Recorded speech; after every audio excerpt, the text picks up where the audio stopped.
Everyone, welcome back to my YouTube channel Yoni classes. तो आज हम क्लास 12th का जो आपका चैप्टर नंबर 10 है उसके इंपॉर्टेंट क्वेश्चंस करने वाले हैं, जिसका नाम है खेलों में प्रशिक्षण।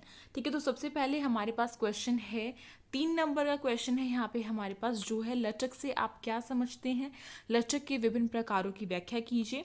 और इसके अथवा में आपसे प्रश्न जो है वो दिया गया है, अक्रिय और सक्रिय लचक में क्या अंतर है, स्पष्ट कीजिए। ठीक है, तो अक्रिय और सक्रिय लचक क्या होती है ये भी पढ़ेंगे, और लचक के जो प्रकार हैं आपके वो भी आपको बताऊंगी कितने प्रकार के हैं।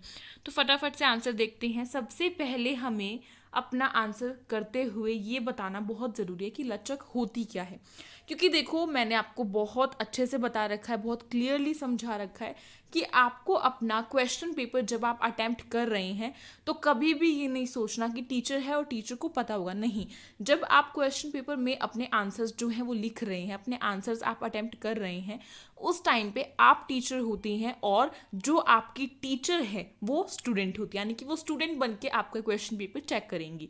उनको नहीं पता कि लचक क्या होता है, लचक के प्रकार कितने हैं, तो हर एक अच्छे तरीके से आपको उसे एक्सप्लेन करना है। ठीक है, तो लचक यानी कि फ्लेक्सिबिलिटी होती क्या है, शरीर के जोड़ों की गति के विस्तार को लोच या फिर जो लचक है वो कहते हैं। जो हमारे शरीर के जॉइंट्स होते हैं, जो जोड़ होते हैं, उनकी जो गति होती है, उन्हीं के विस्तार को हम क्या बोलते हैं, लचक या फिर लोच बोलते हैं। ठीक है, सबसे पहला आपका सक्रिय लचक होता है। तो सक्रिय लचक यानी कि एक्टिव फ्लेक्सिबिलिटी, ये क्या होती है, बिना किसी बाहरी सहायता के शरीर के जोड़ों का अधिक दूर तक गति करने को सक्रिय लचक कहा जाता है। जैसे कि अब काफ़ी बच्चे योगा भी करते होंगे, आप सभी में से काफ़ी बच्चे एक्सरसाइज करते होंगे, काफ़ी बच्चे योगा करते होंगे अपनी बॉडी को फिट रखने के लिए, और हमें करना भी चाहिए। ठीक है, तो जो लचक है, सक्रिय लचक जो होती है वो क्या होती है, हम किसी बाहरी सहायता के बिना, यानी कि किसी दूसरे की हेल्प के बिना जब हम जो है कार्य कर रहे हैं, हम योगा कर रहे हैं, हम एक्सरसाइज कर रहे हैं, और उस टाइम पे हमारे जो जॉइंट्स हैं वो मुड़ते तुड़ते हैं, आप सभी को पता है, उनकी गति जो है वो चेंज होती है बिना किसी दूसरे के सहारे के, यानी कि हम किसी और की हेल्प नहीं ले रहे हैं, हम खुद ही से कर रहे हैं, उसको कहते हैं सक्रिय लचक। ठीक है, उसके बाद नेक्स्ट आपका है स्थिर लचक। स्थिर लचक क्या होती है, स्टैटिक फ्लेक्सिबिलिटी, तो वो इसी के अंदर आएगी, सक्रिय लचक का ये पार्ट है। जो स्थिर लचक है वो है जब कोई खिलाड़ी लेटने, बैठने या खड़े होने की क्रिया करता है, तब यह क्रिया स्थिर अवस्था में की जाती है, उसे स्थिर लचक कहते हैं। यानी कि जब कोई भी खिलाड़ी, कोई भी एथलीट लेटने की, बैठने की और खड़े होने की जो क्रियाएं हैं वो कर रहा है, उस क्रिया को क्या बोलते हैं, स्थिर अवस्था में जब वो कर रहा है, यानी कि एक स्थिर पोजीशन में है, हिल डुल नहीं रहा, जैसे कि ये है, आपको यहाँ पे एग्जाम्पल दिया हुआ है पूरा फिगर के थ्रू, तो इसको हम स्थिर लचक जो है वो बोलते हैं। उसके बाद है गतिशील। गतिशील लचक क्या होती है, गतिशील लचक या गति मीन्स उसमें क्या है, स्थिरता नहीं है। ठीक है, गति का मतलब ही क्या है, स्पीड, यानी कि चेंज हो रहा है, तो उसमें स्थिरता नहीं है। इस प्रकार की लचक की आवश्यकता चलते या दौड़ते समय आती है। गतिशील लचक को खिंचाव वाले व्यायामों द्वारा बढ़ाया जा सकता है। यानी कि जब हम चलते हैं या फिर हम दौड़ते हैं तो उस टाइम पे हमारे जॉइंट्स जो हैं उनमें कुछ ना कुछ मूवमेंट हो रही होती है, गति जो है वो गतिविधि हो रही होती है, तो वो क्या है, वो वहाँ पे लचक हो गई। ठीक है, और गतिशील क्यों है, क्योंकि हम वहाँ पे दौड़ रहे हैं, चल रहे हैं, तो हमारे जॉइंट्स जो हैं वो भी तो आपस में मूवमेंट करते रह रहे हैं ना, एक टाइम पे स्थिर तो नहीं है, यानी कि इस पोजीशन में तो नहीं है, वो अपनी पोजीशन को चेंज करते जा रहे हैं, इसलिए वो गतिशील लचक कहलाएगी। तो ये आप अगर जो डेफिनेशन अगर आप ये लिखेंगे तो आपको पूरे नंबर मिल जाएंगे। उसके बाद नेक्स्ट है अक्रिय लचक। अक्रिय लचक क्या होती है, पैसिव फ्लेक्सिबिलिटी। पैसिव फ्लेक्सिबिलिटी क्या होती है, अक्रिय लचक जो है आपकी वो क्या होती है, अक्रिय लचक। अक्रिय लचक शरीर की वह योग्यता है जिसके द्वारा बाहरी सहायता से अधिक दूर तक जो गतियां हैं की जा सकती हैं, जैसे कि किसी सहयोगी द्वारा खिंचाव वाले व्यायाम करे जाएं।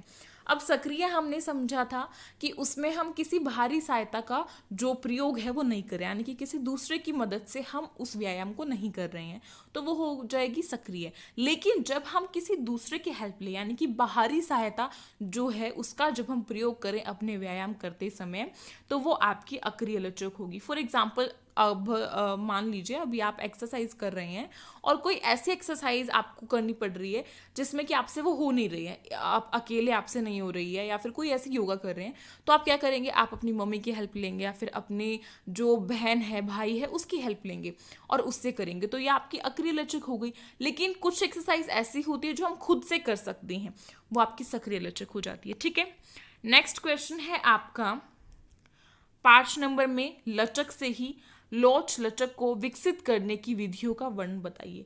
जो लोच है, लोच यानी कि जो लचक है, उसको किस तरीके से हम विकसित कर सकते हैं वो विधि हमें बतानी है। तो फटाफट से बताते हैं। ठीक है, अच्छा देखो, एक और चीज़ नोटिस की मैंने यहाँ पे कि यहाँ पे अथवा में प्रश्न दिया हुआ है यानी कि चॉइस में है, लेकिन हम तो दोनों के आंसर देखेंगे। तो यहाँ पे बोला गया है बैलिस्टिक विधि या फिर पोस्ट आइसमेट्रिक विधि में अंतर क्या है ये बताना है।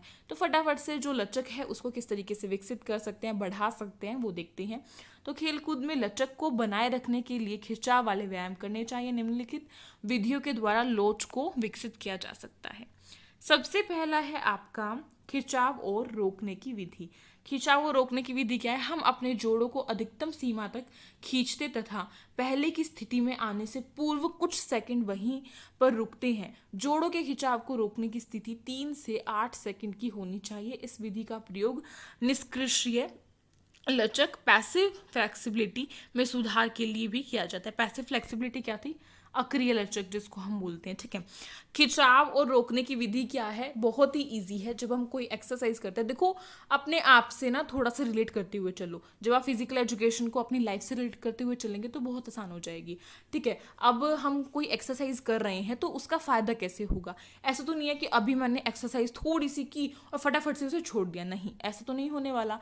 जब मैं उसको कर रही हूँ तो एटलीस्ट मुझे 5 से 10 सेकंड तो रुकना ही पड़ेगा उस अवस्था में। अगर मैं 5 से 10 सेकंड वहां पे नहीं वेट कर रही हूँ तो क्या होगा, वो काम नहीं करेगी, उसका कोई फायदा नहीं होगा। ठीक है, तो जो भी हम व्यायाम कर रहे हैं, जो भी हम आसन कर रहे हैं, उसमें कम से कम 5 से 10 सेकंड तो आपको वहां पे उसमें रुकना चाहिए उस अवस्था में। तो यहाँ पे 3 से 8 लिखा हुआ है, आप 5 से 10 भी लिख सकते हैं। टीचर इसमें कुछ गलत जो है वो नहीं करेगी, लेकिन 1-2 मिनट मत लिखना क्योंकि इतना तो कोई रोक ही नहीं सकता। उसके बाद है बैलिस्टिक विधि क्या होती है। बैलिस्टिक विधि क्या है, इस विधि में खिंचाव वाले व्यायाम घुमाकर किए जाते हैं, इसलिए इन्हें बैलिस्टिक विधि कहा जाता है। जो ये खिंचाव वाले व्यायाम है ना, इनको घुमाकर किया जाता है, इसीलिए इसको बैलिस्टिक विधि कहा जाता है। इन व्यायाम को करने के से पहले शरीर को गरमाना आवश्यक होता है। आप सभी ने हमेशा से ही ये चीज़ सुनी होगी, अपनी छोटी क्लासेस में भी सुना होगा, या फिर आप कभी फिजिकल एजुकेशन के पीरियड में अपनी छोटी क्लासेस में खेलने गए होंगे प्लेग्राउंड में। तो आपका जो पीटी का टीचर होता है वो हमेशा हमें ये बोलते हैं कि कभी भी अगर हमें कुछ भी एक्सरसाइज करनी है तो उससे पहले हमें थोड़ा सा वार्म अप करना बहुत ज़रूरी है। उससे क्या होगा, उससे हमारी बॉडी जो है वो आने वाली एक्सरसाइज को करने के लिए कैपेबल हो जाएगी, सक्षम बन जाएगी। एकदम से अगर आप कोई बहुत कठिन व्यायाम करने लग गए तो क्या होगा, आपकी मसल्स में पेन होने लगेगा।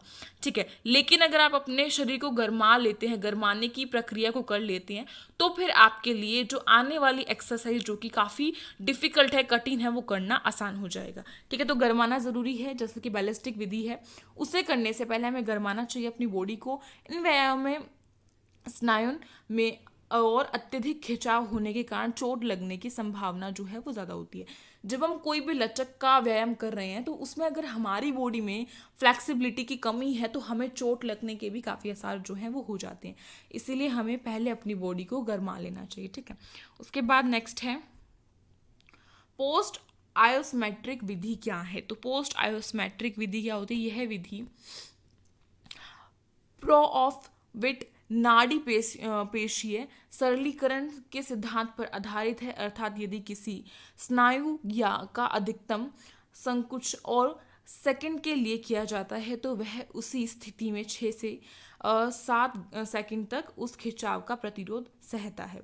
उसे पोस्ट आयोस्मेट्रिक विधि कहते हैं। यानी कि अगर हम कोई भी व्यायाम कर रहे हैं तो उसमें कम से कम हमें 6 से 7 सेकंड तक ही रुकना चाहिए। उससे ज़्यादा अगर हम खिंचाव कर रहे हैं तो फिर हमसे सहन नहीं हो पाएगा।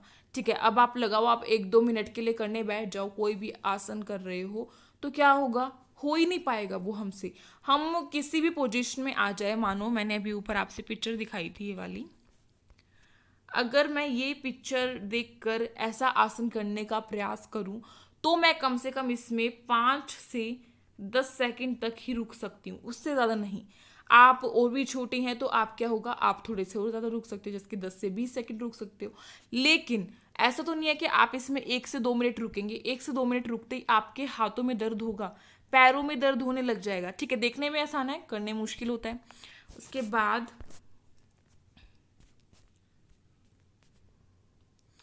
बाद इन्होंने बताया उसे पोस्ट आइसोमेट्रिक विधि कहते हैं। किसी स्नायु समूह को 8 से 10 सेकंड की अवधि तक खिंचाव देना चाहिए तथा इसे 4 से 8 बार दोहराना चाहिए। देखो, हम कुछ भी व्यायाम कर रहे हैं, हमें उसमें कम से कम 8 से 10 सेकंड तक का जो है उसे उसी अवस्था में रोके रखना चाहिए। तो ये तो बिल्कुल है। उसके बाद इन्होंने बताया कि इन्हें कम से कम 4 से 8 बार दोहराना भी चाहिए। यानी कि जो भी हमने व्यायाम किया है उसे एक बार में ऐसे करके छोड़ना नहीं है, उसे थोड़ा सा वेट करने के बाद दोबारा से उसे करना चाहिए। दोहराना का मतलब क्या है, दोबारा से उसे उसी स्टेप के थ्रू हमें वो व्यायाम जो है वो करना चाहिए। यहाँ पे 4 से 8 बार लिखा है, आप जितना कर सकते हैं आप उतना ही करेंगे, लेकिन आप ये लिख सकते हैं 4 से 8 बार दोहराना चाहिए और व्यक्ति के अंदर जितनी क्षमता है उसके अनुसार उसे दोहराना चाहिए, ये भी लिख सकते हैं। ठीक है, चलो नेक्स्ट क्वेश्चन देखते हैं। प्रतिक्रिया योग्यता पर चर्चा कीजिए। जो प्रतिक्रिया योग्यता है उसमें भी 2 योग्यताएं होती हैं आपकी, साधारण प्रतिक्रिया योग्यता और जटिल प्रतिक्रिया योग्यता। काफ़ी इजी क्वेश्चन है, 3 नंबर में उन्होंने दिया हुआ है, आपके क्वेश्चन में 2 नंबर में तो आ सकता है, तो इसे भी अच्छे से करके जाना। ठीक है, तो होता क्या है, सबसे पहले बता देती हूँ। साधारण प्रतिक्रिया योग्यता क्या होती है आपकी। साधारण शब्द से ही हमें पता चल रहा है ऐसी प्रतिक्रिया जिसमें कि व्यक्ति को जो संकेत है उनके विरुद्ध प्रतिक्रिया करने में जो मदद मिलती है, जिनका व्यक्ति को पता होता है। यानी कि ऐसी प्रतिक्रिया होती हैं जिनमें व्यक्ति को पता होता है कि अब मुझे ये संकेत मिलने वाला है। ठीक है, और उसे उसमें हेल्प होती है, यानी कि उसको पहले से पता होता है कि ये संकेत मिलेगा तो उसके विरुद्ध उसे क्या प्रतिक्रिया करनी है। दूसरी आपकी प्रतिक्रिया होती है जटिल प्रतिक्रिया। तो जटिल प्रतिक्रिया जो होती है उसमें क्या होता है, इसका ऑपोजिट होता है साधारण प्रतिक्रिया का। यानी कि ये ऐसी जो योग्यता है उनमें क्या होता है, उनमें जो संकेत के विरुद्ध प्रतिक्रिया करनी होती है उसमें मदद करती है जिनकी जानकारी व्यक्ति को नहीं होती। यानी कि पहले में जानकारी थी, साधारण प्रतिक्रिया में जानकारी थी, लेकिन जटिल प्रतिक्रिया योग्यता में जानकारी नहीं होती है। ठीक है, उसके बाद नेक्स्ट क्वेश्चन देखते हैं आपका।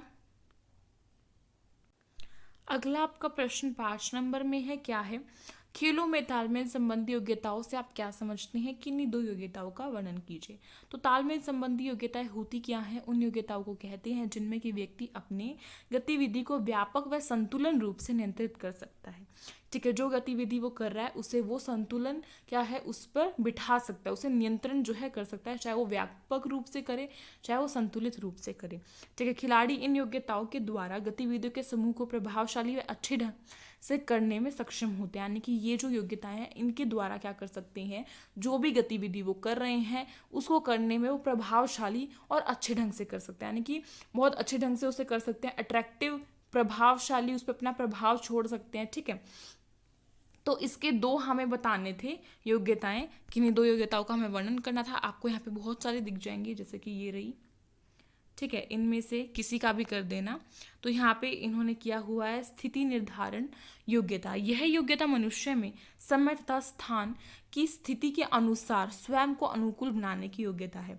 इस योग्यता का महत्व प्रत्येक खेल में अलग है, जैसे उदाहरण खेल का मैदान। यानी कि जो स्थिति निर्धारण योग्यता है इसका अर्थ क्या है, कैसी भी स्थिति हो उसके अनुसार स्वयं को उसमें ढाल लेना, उसके जैसा बना लेना कि हाँ भाई इसमें मैं इस तरीके से जो व्यवहार है वो करूंगा या करूंगी। ठीक है, तो ये हो गया आपकी स्थिति निर्धारण, जैसे कि खेल के मैदान में किस तरीके से कर सकती हैं। क्रिकेट वाला मैच चल रहा है मान लो, और उसमें क्या है, अब बहुत ज़्यादा गर्मी हो रखी है, तो उसकी बॉडी क्या है उसकी जैसी बन जाएगी, उसको गर्मी सहने की आदत जो है वो हो जाएगी। अब धूप में ही खेला जाता है, ऐसा तो नहीं है कि जो क्रिकेट है या फिर कोई और गेम है वो बरसात के मौसम में खेला जाए, नहीं खेला जा सकता ना।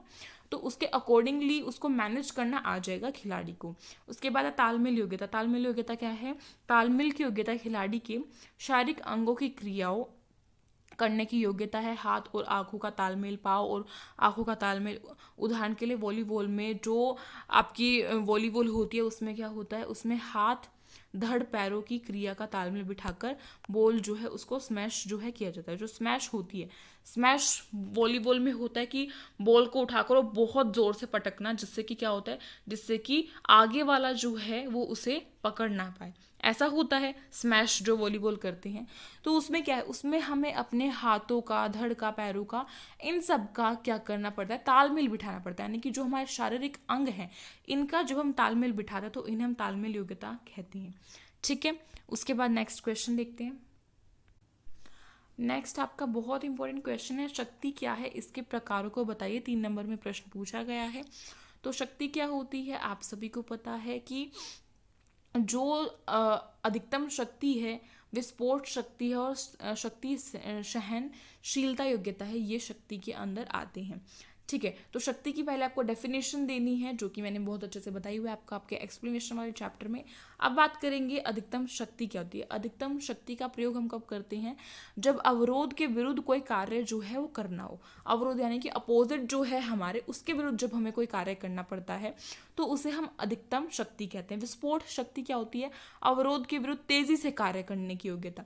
यानी कि पहले तो हम वहां पे क्या कर रहे थे, उसके विरुद्ध कार्य कर रहे थे अधिकतम वाले में, लेकिन विस्फोट में तेजी से कर रहे हैं। उसके बाद शक्ति सहनशीलता योग्यता क्या होती है, अवरोध के विरुद्ध थकावट की स्थिति में भी कार्य करने की योग्यता। ठीक है, क्लियर है आप सभी को। अब आई थिंक आपको वीडियो बहुत अच्छी लगी होगी, क्योंकि यहाँ से आपके इंपॉर्टेंट क्वेश्चंस पूरे कंप्लीट हो चुके हैं। चैप्टर नंबर 10 के जितने भी मुझे आपके इंपॉर्टेंट क्वेश्चंस लगते थे वो मैंने सारे करा दिए हैं।